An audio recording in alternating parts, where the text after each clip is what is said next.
예수님께서는 십자가를 지시고 골고다 언덕을 오르셨습니다. 그리고 그 십자가에서 못 박혀 죽으시고 말씀하신 대로 3일 만에 다시 살아나셨습니다. 예수님의 부활은 죽음과 더불어 우리 기독교 신앙에 있어서 핵심적인 사건이고 우리의 신앙을 지탱해 주는 나무의 뿌리와 같은 겁니다.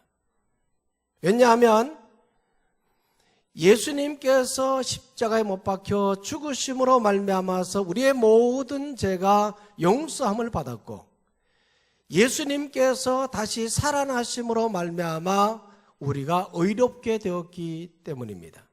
그래서 예수님의 부활은 우리의 신앙의 삶에 있어서 매우 기쁜 일입니다. 그래서 이 부활절은 우리가 기쁨으로 맞이하는 거예요. 지난 40일 동안 우리가 사순절을 보내고 지난 한 주간 동안 고난주간 특별 새벽 기도회를 통하여서 또 예수님의 고난도 우리가 함께 묵상도 했었습니다. 고난주간에는 우리가 침묵하고 주님의 십자가에 우리가 동참을 해야 되지만 이 부활절은 우리가 기쁜 마음으로 주님께서 사망 권세를 이기시고 승리하신 것에 대해서 기뻐해야 되는 겁니다. 오늘 우리는 이런 기쁨으로 이 부활절을 맞는 우리 모두가 되기를 간절히 소망합니다. 오늘 말씀은 부활하신 예수님께서 제자들에게 나타나신 사건입니다. 19절 말씀에 보면 19절 이 말씀에 보면요, 부활하신 예수님은 언제 나타나셨습니까? 이 19절 말씀 한번 보십시오. 이날 곧 안식 후 첫날 저녁 때에 그렇게 말하고 있습니다. 아침이 아니라 저녁 때에 예수님께서 제자들에게 나타나셨습니다. 예수님은 언제 부활하셨습니까? 시점이 언제입니까? 이른 새벽입니다. 그래서 오늘 본문 앞부분 20장 1절 말씀부터 10절에 보면 안식 후 첫날 곧 주일 새벽에 누가? 막달라 마리아가 예수님의 무덤을 향해서 달려갔다고 말하고 있습니다. 요즘에도 인심 좋은 식당에 가면 막달라 마리아가 있다고 그러잖아요. 가서 막 달라고 그러면 막 준다는 거죠. 이 막달라 마리아는 어떤 사람이었습니까? 전에 7 귀신 들렸던 그러한 여인이었는데 예수님을 통해서 고침을 받았습니다. 얼마나 감사한 일입니까? 그러니까 이 여인의 마음속에는 항상 예수님에 대한 그런 마음이 있었어요. 그런데 예수님이 십자가에 못 박혀 돌아가신 거예요. 너무너무 마음이 아픈 거예요. 그런데 더욱이 안식을 앞두고 예수님의 장례식이 급하게 치러진 겁니다. 그러다 보니 그 당시 유대 풍습에는 장례식 때 시신의 향품을 바르기로 되어 있는데 향품을 바르지를 못했어요. 그래서 안식일이 지난 후에 이 막달라 마리아가 이른 새벽에 예수님의 무덤을 향해서 달려갔던 겁니다. 그런데 달려가서 보니 무덤에 예수님의 시신이 없어진 거예요. 깜짝 놀란 이 막달라 마리아가 예수님의 제자들에게 달려가서 이 사실을 알렸습니다. 예수님의 시신이 없어졌다. 그러자 이 말을 들었던 시몬 베드로와 예수님의 사랑을 많이 받았던 요한이 급하게 무덤으로 향하여 달렸습니다. 도착해서 보니 마리아의 말대로 예수님의 시신이 없는 거예요. 예수님의 몸에 둘렀던 세마포와 머리에 둘은 수건만 남겨져 있는 겁니다. 예수님이 어떻게 되셨습니까? 그런데요, 마리아의 말대로 예수님의 시신이 없어졌어요.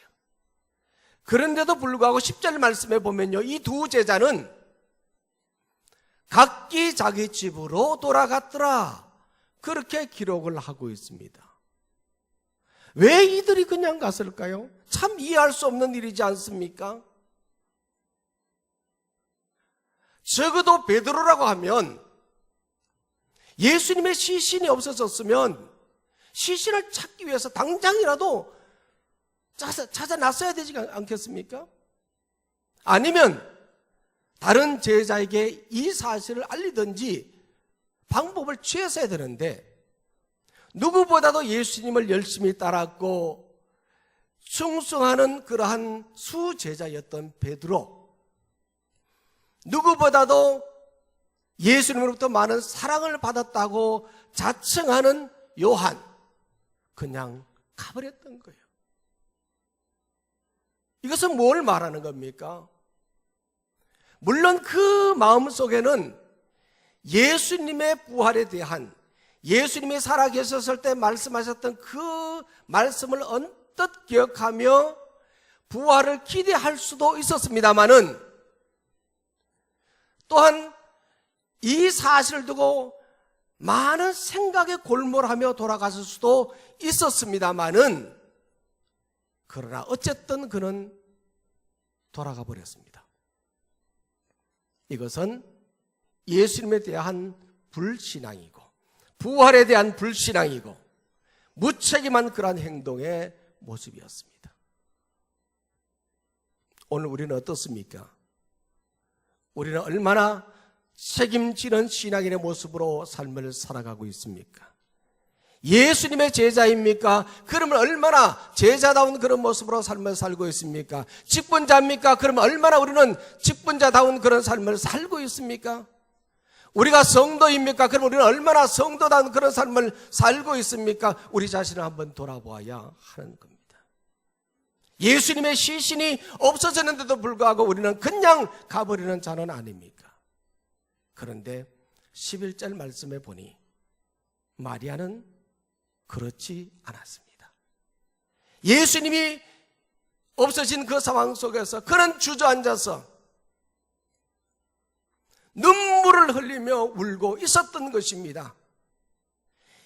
예수님에 대한 걱정과 아쉬움 때문에 눈물을 흘릴 수밖에 없었던 거예요. 그래서 이 마리아가 빈 무덤에서 예수님이 사라져버린, 없어져버린 그 상황 속에서 울고 있을 때에 한 사람이 나타나는데, 그를 보니 누구였습니까? 예수님이었어요. 처음에는 몰랐는데 그분이 마리아를 향해서 마리아야 그랬어요. 그래서 그가 라보니여, 선생님, 살아나셨군요. 예수님이 살아나셨군요. 아멘 안 하시네.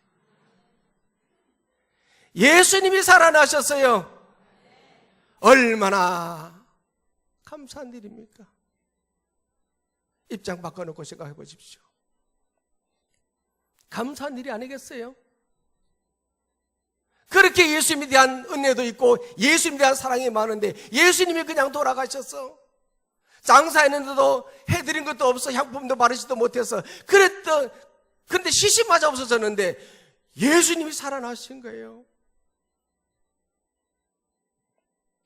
얼마나 기뻤겠어요? 예수님이 하신 말씀을 들었어요. 예수님의 부활을 체험한 이 마리아가 다시 제자들에게로 달려갔습니다. 달려가서 예수님이 살아나셨다. 예수님이 살아나셨다. 그렇게 외쳤어요. 그런데요, 이 마리아의 말을 들은 이 제자들은 그 말을 탐탁지 않게 생각했어요. 마리아의 말도 믿지 않으려고 했고, 예수님의 부활 사실 그 자체도 믿지를 않았습니다. 이 제자들이 어떤 자들입니까? 3년 동안이나 예수님을 따라다녔던 사람입니다. 예수님이 부르실 때 자기 모든 것을 다 버려두고 예수님을 따라다니면서 예수님이 하신 말씀을 들었죠. 예수님이 가르쳐 주신 그 말씀들을 다 받았죠. 그리고 예수님께서 보여주신 기적과 이적들을 다 보고 경험했죠. 그럼에도 불구하고 이 제자들은 예수님의 부활 소식을 믿지 않았습니다. 무엇 때문이겠습니까? 왜 이들이 그렇게 예수님께서 많은 증거를 보여주셨음에도 불구하고, 그렇게 예수님께서 말씀하셨음에도 불구하고, 예수님께서는 복음서에 보면 3차례나 내가 죽어서 다시 살아날 것이라 말씀하셨음에도 불구하고 그들은 믿지 못했을까요? 그 이유가 있습니다. 첫 번째로는 그들의 마음속에 평강이 없었기 때문입니다. 뭐가 없었습니까? 평강이 없었어요. 자, 19절 말씀 보시겠습니다. 자, 19절 말씀 다 같이 읽습니다. 시작.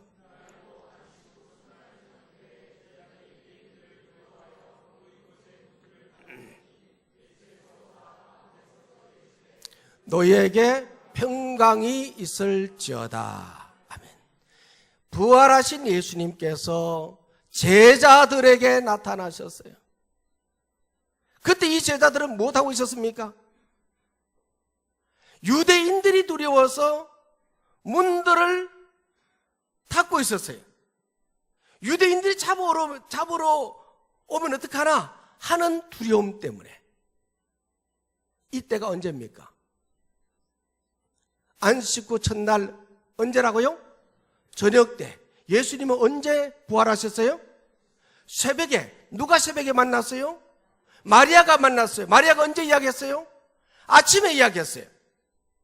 그런데 저녁 때까지 이 제자들이 이 부활의 사실을 믿지 못했습니다. 그 이유가 뭘까요? 그 마음에 평강이 없었기 때문입니다.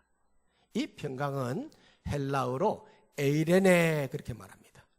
이것은 평화, 평안이라는 그런 뜻입니다. 우리가 흔히 인사할 때 히브리어로 샬롬 그렇게 말하지 않습니까? 이것은 안녕이라는 그런 뜻입니다. 그러나 이런 것과는, 이런 인사와는 차원이 다른 겁니다. 이 에이레네라는 이 평강이라는 이 말은 예수님이 주시는 평안을 말하는 겁니다.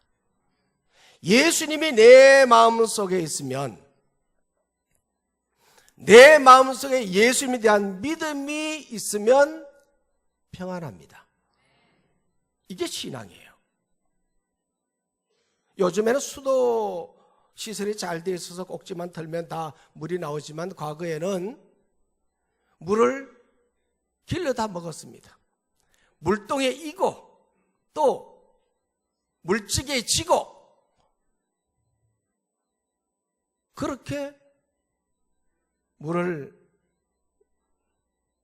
길러 먹었어요. 근데 이 물동의 물이 출렁출렁 하죠? 그렇게 이 물이 쏟아지지 않도록 하기 위해서 어떻게 합니까? 그 위에 뭘 넣어요? 바가지를 엎어놓더라고 보니까. 1부 때도 물어봐도 바가지 엎어놓고 2부 때도 보면 다 바가지를 엎어놔요. 왜 바가지를 엎어놓습니까? 쏟아지지 않도록 하기 위해서. 아니면 나무 막대기를 하나 올려두면 쏟아지지 않습니다. 마찬가지입니다.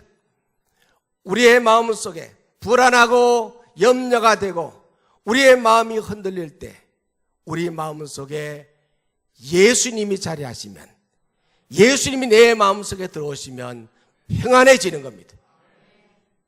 돛담배가 바람에 의해서 가는데 이 바람이 얼마나 센지 자칫 잘못하면 이 돛담배는 넘어져 버립니다.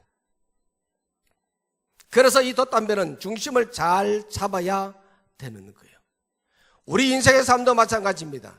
예수님이 내 마음 중심 한가운데 자리 잡고 예수님이 내 삶의 무게 중심이 되면 우리는 흔들리지 않는 겁니다.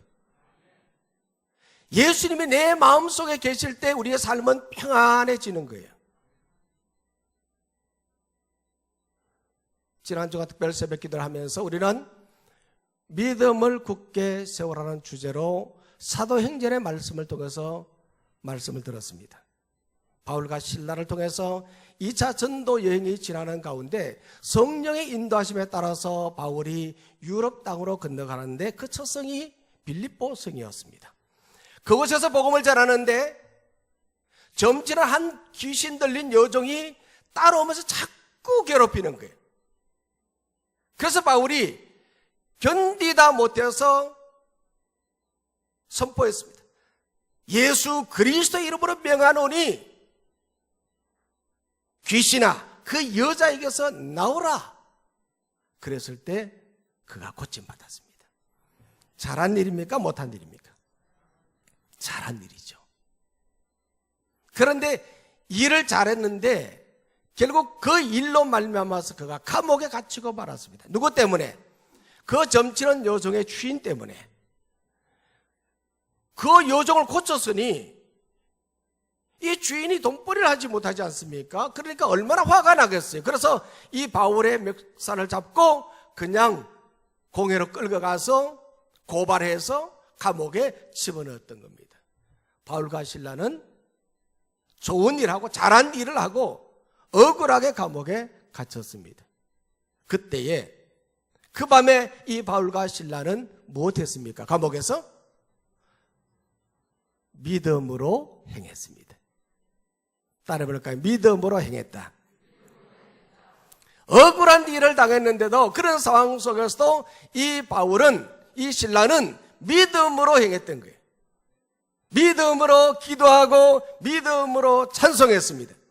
어떻게 이럴 수 있습니까? 그 마음속에 평안이 있었기 때문에. 예수님에 대한 확고한 믿음이 있었고 그 믿음으로 말미암아 그 마음이 평안했기 때문에 그가 기도하고 찬송할 수 있었습니다. 평안한 가운데 기도하고 찬송했을 때 옥문이 열려졌습니다. 할렐루야. 사도행전 12장 말씀에 보면요, 사도 베드로도 이 당시 헤롯 왕에 의해서 복음을 전하다가 감옥에 갇혔습니다. 당시 헤롯 왕은 막강한 그런 권력을 가졌던 사람인데 교회를 핍박하기 시작했습니다. 그 당시 예루살렘 교회의 수장이었던 야고보를 칼로 죽였습니다. 바로 이어서 이제 이 베드로도 잡아서 죽이려고 하는데 6월절입니다. 6월절에는 사람을 죽일 수가 없어요. 그래서 베드로를 잡아서 감옥에 가두었습니다. 6월절이 지나고 나면 이제 베드로는 죽게 되었습니다.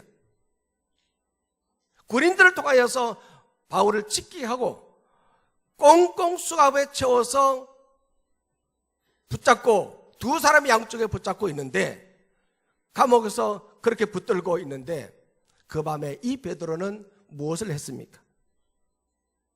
잠을 잤습니다. 그 밤에 감옥에서.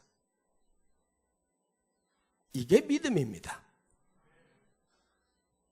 내일 당장 죽는다고 하더라도 위기의 상황 속에서도 잠을 잘 수 있는 것 무슨 배짱입니까?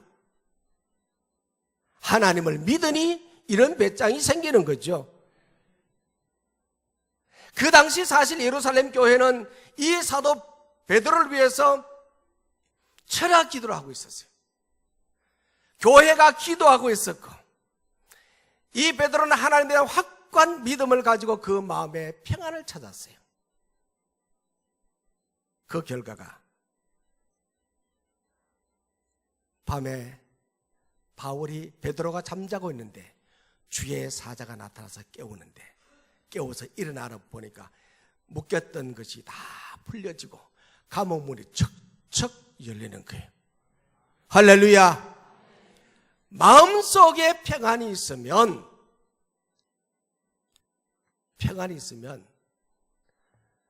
믿을 수 있는 거예요. 믿으면 마음속에 평안이 있는 거예요.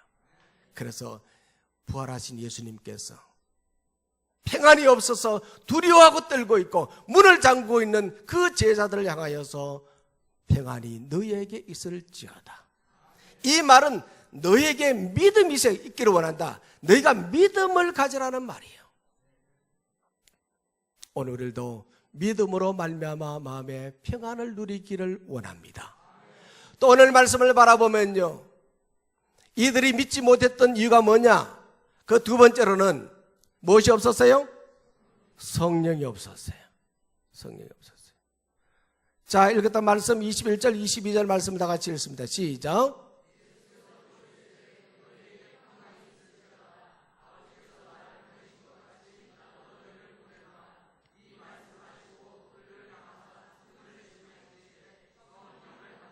아멘. 예수님은 모인 이 제자들에게 너희에게 평강이 있을지어다 그렇게 말하고 난 후에 그들에게 사도의 사명을 주셨어요. 아버지께서 나를 보내신 것 같이 나도 너희를 보내노라 그랬어요. 이들은 제자였지만 이제 사도의 사명을 받았어요. 제자의 사명과 사도의 사명은 다릅니다. 제자의 사명은 가진 것을 모두 다 내어버리고 주님을 따르는 것이지만은 사도의 사명은 보냄을 받아서 주께서 주신 그 복음의 말씀을 담대하게 선포하는 것입니다. 이들은 바로 이런 사도의 사명을 받았습니다. 그리고 난 다음에 예수님께서는 이 제자들을 향해서 숨을 내쉬었습니다. 이거 숨을 내쉰다는 이 말은요, 그들에게 성령을 불어넣었다는 말이에요. 창세기 1장에 하나님께서 세상을 창조하시고 그리고 사람을 창조하신 후에 그 코에 무엇을 불어넣었습니까? 생기를 불어넣었어요. 생기를 불어넣었어요. 이 생기가 곧 성령입니다. 생기를 불어넣었어요.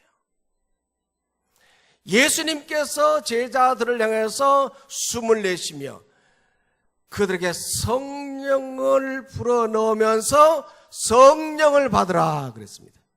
성령을 받으라. 오늘도 성령 받기를 원합니다. 성령을 받아야 되는 이유가 뭐냐? 성령을 받아야 돼요. 제자들이 성령을 받지 못했습니다. 그래서 성령을 받아라 그렇게 말했는데 성령을 받아야 되는 이유가 있습니다. 두 가지 이유가 있는데 첫 번째 이유는 믿고 살기 위해서입니다. 우리가 믿는 것은 우리의 의지가 아니라 성령의 능력입니다. 내 속에 성령께서 임하니 성령께서 믿도록 하는 겁니다. 성령이 내 속에 임하는 것은 하나님의 은혜입니다. 하나님의 은혜로 성령이 내 마음속에 임하고 내 속에 계신 이 성령이 우리로 하여금 믿게 하니 우리가 구원을 받게 되는 것이죠. 그리고 오늘 우리가 하루하루 이렇게 살아가는 것 역시 마찬가지로 성령의 역사입니다. 성령의 은혜가 아니면 성령이 우리 속에 역사하지 않으면 우리는 믿음으로 살아갈 수가 없는 겁니다. 믿는다는 것은요, 보지도 않고 믿는 겁니다. 보는 것을 믿는 것은 누구나 할 수 있지만은 보지도 않고 믿는 것은 아무나 할 수 있는 것이 아닙니다. 이것은 성령의 역사입니다. 그래서 오늘 이 본문 말씀 뒤쪽에 보면요, 그 당시 없었던 제자 도마에게 부활의 예수님이 나타나셔서 부활의 증거를 보여주었습니다. 그 이유는 이 도마는 나는 보지 않고는 절대로 믿지 않겠다 그렇게 말했기 때문에 그래요. 그래서 부활의 주님이 나타나서 봐라, 그제서야 그가 나의 주 나의 하나님이라고 고백을 했던 것이죠. 그러자 29절 말씀에 보니까요, 예수님께서 이 도마에게 말합니다. 너는 나를 본 거로 믿느냐? 나를 보지 않고 믿는 자가 복되도다. 보지 않고 믿는 것이 참 믿음이에요. 안 믿는 사람 보십시오. 세상 사람 보십시오. 예수님 부활하셨다. 어떻게 죽은 사람이 다시 살아나니? 믿어요, 안 믿어요? 안 믿어요. 근데 오늘 여러분들 믿습니까?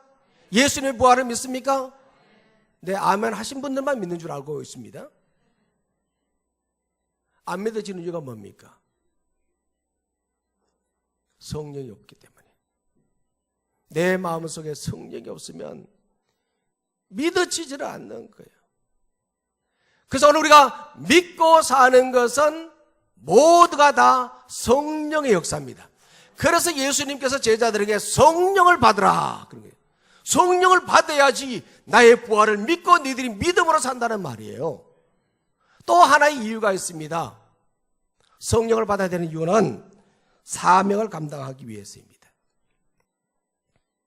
복음을 전하는 사명은요, 성령으로 감당할 수 있습니다. 내 힘으로 복음을 전하는 것이 아니에요. 사도 바울도 성령의 이끌림 받아서 복음을 전했지 않습니까? 우리도 마찬가지로 성령께서 우리를 이끌어 가실 때 우리가 복음을 전할 수 있는 겁니다. 그래서 성령을 받아야 돼요. 제자들이 성령을 받지 않았을 때는요, 자기 중심적이었습니다. 높아지려고 원했고, 주님께서 조금 채워주지 않으면 불평했고 그랬습니다. 그러다가 예수님께서 고난을 당하실 때 십자가를 지실 그 무렵에는 이 제자들은 모두가 다 도망가 버렸습니다. 근데 이랬던 제자가 오순절에 성령의 은혜를 체험하고 성령 임재 역사를 경험하고 난 후에는 그들이 달라졌습니다. 자기 중심이 아니라 오직 복음을 위해서 사도의 사명을 감당하게 되었던 겁니다. 제자가 사도로 이와 같이 바뀌어질 수 있었던 것은 무엇 때문입니까? 성령입니다. 성령을 받으면 사도의 사명을 감당하게 되는 거예요. 그래서 23절 말씀이 바로 그대로 이루어진 것입니다. 이 말씀은 죄를 용서할 권한이 사도에게 주어졌다는 뜻도 있지만은 복음을 증거해야 될 책임이 주어졌다는 말입니다. 그래서 이 사명을 위해서 예수님께서는 성령을 받으라. 성령을 받으라. 성령을 받으면 사도의 사명을 감당하고 있기 때문입니다. 오늘 우리도 성령 받기를 원합니다. 우리도 성령 충만하기를 원합니다. 제가 부목사로 있을 때 동대문에 있는 낙산에서 살았습니다. 낙산 그 꼭대기 아파트에서 살았는데 얼마나 추운지 몰라요. 겨울에 바람이 얼마나 센지 낙산 칼바람이라 그렇게 말하거든요.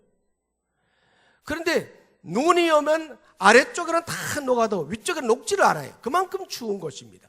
추워요. 그런데 그곳에도 봄은 옵니다. 봄에 개나리가 피는데 얼마나 노랗고 아름답게 피는지 기가 막히는 거예요. 환상적이다. 우리 목사님 한 번, 야, 환상적이다. 이런 이야기를 하셨어요. 왜 그렇습니까? 그 추운 그러한 겨울을 잘 견뎌냈기 때문에 기가 막히고 환상적인 그러한 개나리 꽃이 피게 된 것입니다. 예수님의 부활이 아름답고 놀라운 것은 예수님께서 철저하게 낮아지시고 고난의 십자가를 지시고 죽으셨기 때문입니다. 그래서 그러한 죽음으로 말미암아서 오늘의 이 부활의 기쁨이 우리에게 주어진 것입니다. 그래서 이 부활의 기쁨은 너무너무 소중한 거예요. 너무너무 소중한 거예요. 오늘도 이 부활의 사실을 믿고 나아가는 우리 모두가 되기를 간절히 소망합니다. 특별히 이 부활절날 우리에게 주신 이 말씀, 특별히 제자들에게 주신 이 말씀을 여러분들 꼭 기억하시기를 바랍니다. 믿음으로 평강을 누리는 삶을 살기를 원합니다. 성령으로 충만하여서 사도의 사명을 잘 감당하는 우리 모두가 되기를 간절히 소망합니다. 기도하겠습니다. 하나님 아버지 감사합니다. 우리에게 부활의 기쁨